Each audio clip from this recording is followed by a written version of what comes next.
Hey, I'm working on a 2007 Chrysler Pacifica. It's a 3.8 liter V6. I'm replacing the water pump. There are a lot of videos that say that for this make and model, you have to take off the timing case, but that is not the case.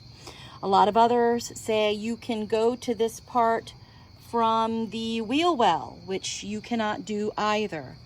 What you'll need to do is take off the air box, take off the motor mount, of course supporting the motor. I've got it supported on the oil pan, but that is not recommended. And you'll take off the belt, of course. This is where the water pump is. So once you get the motor mount out of the way and those other things out of the way, I also went ahead and unplugged my horns. Sorry about that in the shadow. I unplugged my horns and I unplugged my purge valve so that I could get to it a little easier. But just wanted to let people know that have this make and model.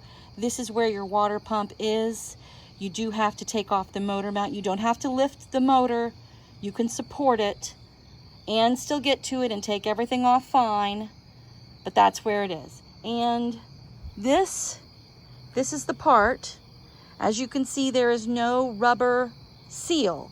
It's just a semi-metallic seal. And it just looks a little different than everything else on the internet.